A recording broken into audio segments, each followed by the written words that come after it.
Kaum muslimin jamaah Jumat yang dimuliakan oleh Allah.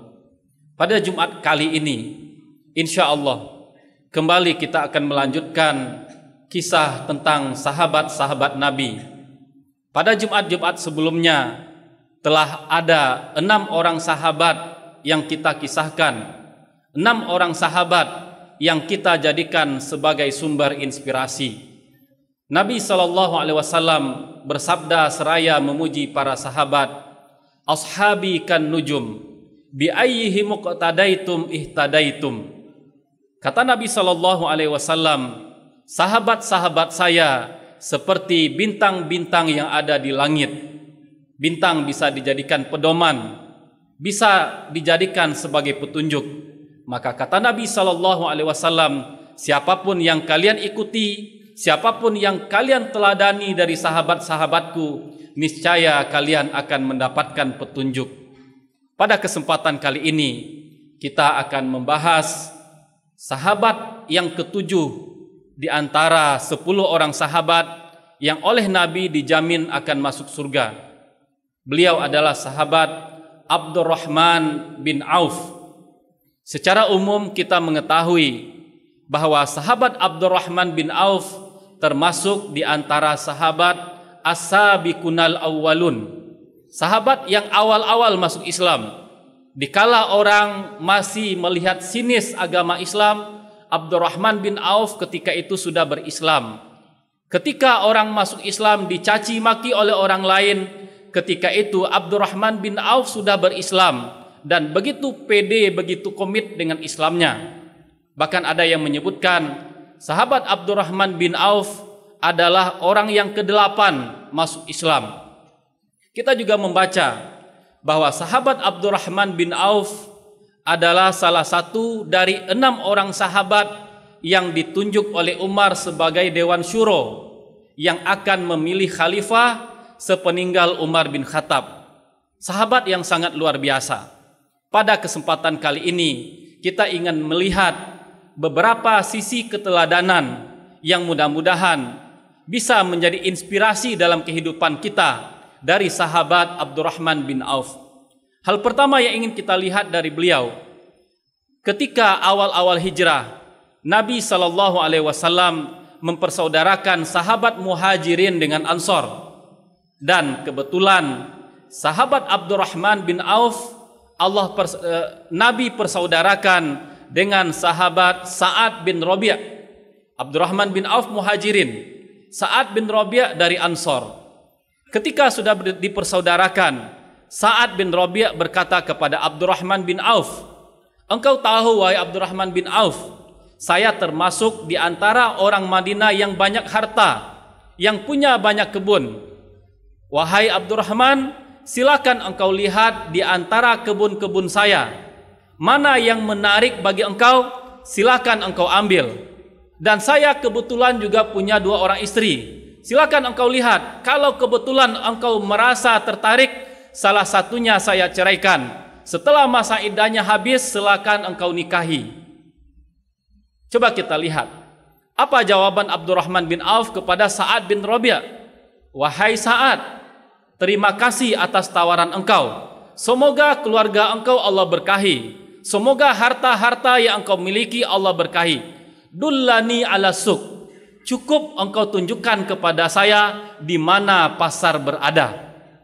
Sekilas dari kisah ini kita bisa melihat Sa'ad bin Rabi' adalah seorang yang punya rasa persaudaraan, punya rasa solidaritas yang sangat tinggi. Beliau sangat sadar sahabat-sahabat Muhajirin yang datang dari Mekah ke Madinah, mereka meninggalkan harta mereka di Mekah. Tidak banyak yang mereka bawa ke Madinah. Otomatis secara finansial mereka membutuhkan bantuan. Ini yang ditawarkan oleh Sa'ad bin Rabi'. Silakan ambil salah satu kebun saya. Solidaritas dan persaudaraan yang sangat tinggi.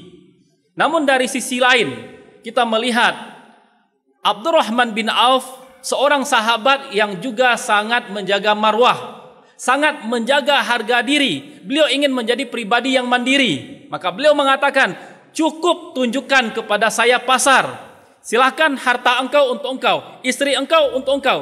Cukup tunjukkan kepada saya pasar." Ini menunjukkan betapa mandirinya Abdurrahman bin Auf.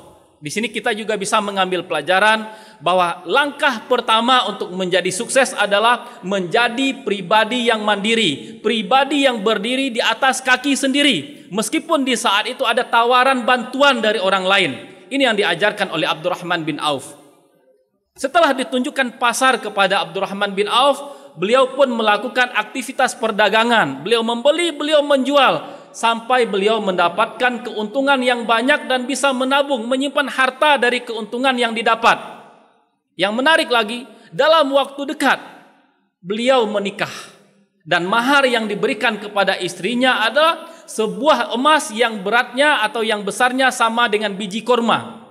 Orang yang baru datang ke Madinah, berbisnis, beruntung, menikah, dan maharnya adalah emas.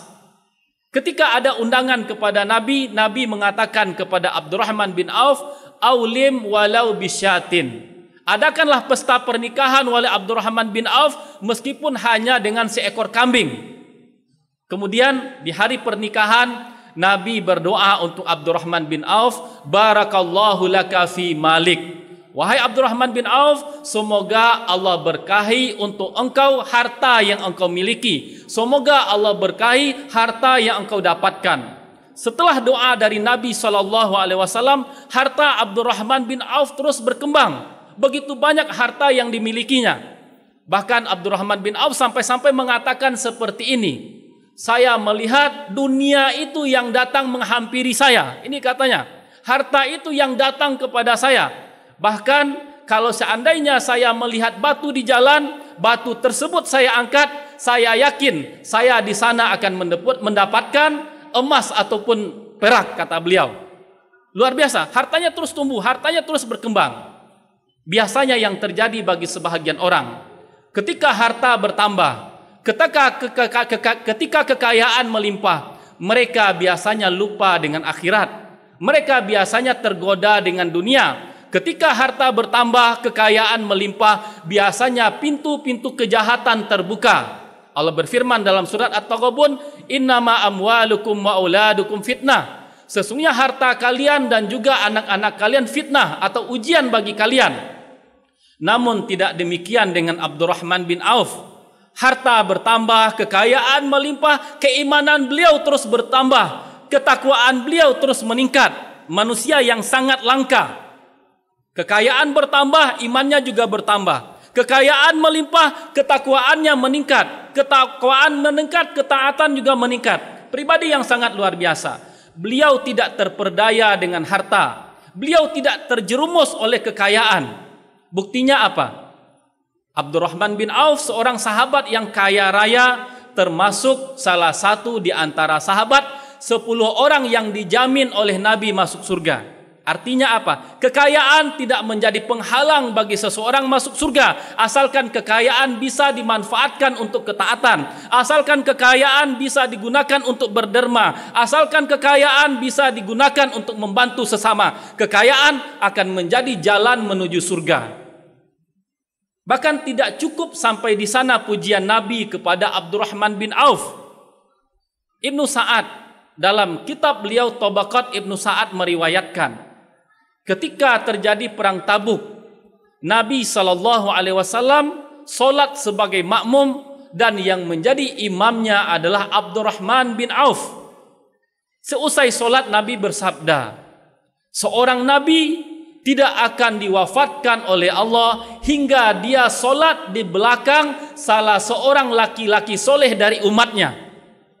Pujian dan sanjungan Nabi kepada Abdurrahman bin Auf dijamin, disebut oleh Nabi kalau Abdurrahman bin Auf adalah seorang laki-laki yang soleh, seorang yang punya harta banyak, seorang yang punya kekayaan melimpah, dipuji oleh Nabi sebagai laki-laki soleh. Lagi-lagi harta tidak menjadi penghalang bagi seorang untuk menjadi laki-laki soleh. Harta tidak menjadi penghalang bagi seseorang untuk menjadi pribadi yang taat. Kepribadian luar biasa yang dimiliki oleh Abdurrahman bin Auf. Sepeninggal Nabi SAW, Abdurrahman bin Auf pernah menjual sebidang tanah yang dimiliki. Tanah ini dijual kepada Utsman bin Affan. Dan Utsman membeli tanahnya seharga 40.000 dinar. Artinya sekarang di tangan Abdurrahman bin Auf ada uang sebanyak 40.000 dinar. Coba kita bayangkan, kira-kira apa yang akan dilakukan oleh Abdurrahman bin Auf dengan uang sebanyak 40.000 dinar. Uang 40.000 dinar yang didapatkan dari penjualan tanah dibagi-bagikannya seluruhnya kepada kaum muslimin. Di antara yang mendapatkan bahagian adalah Sayyidah Aisyah.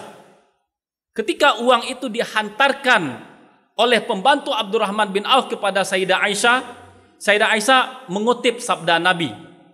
Dahulu semasa Nabi hidup, beliau pernah bersabda, tidak ada orang yang berbuat baik kepada keluargaku setelah saya meninggal dunia kecuali orang tersebut adalah orang yang sabar. Dalam riwayat yang lain disebutkan kecuali orang tersebut adalah seorang yang taat dan berbakti. Lagi-lagi pujian dari Nabi untuk Abdurrahman bin Auf, seorang yang kaya raya disebut sebagai seorang laki-laki penyabar. Seorang yang kaya raya disebut oleh Nabi sebagai seorang laki-laki yang taat dan berbakti. Setelah uang itu diterima, Sayyidah Aisyah berdoa. Apa doa beliau? Semoga Allah berikan kepada Abdurrahman bin Auf minuman dari telaga surga di akhirat nanti. Kita di sini juga bisa melihat bagaimana para sahabat mereka saling perhatian, saling memperhatikan kondisi. Yang memiliki rezeki lebih ingat dengan yang lain, rezekinya dibagi kepada yang rezekinya tidak cukup atau rezekinya kepada yang kurang.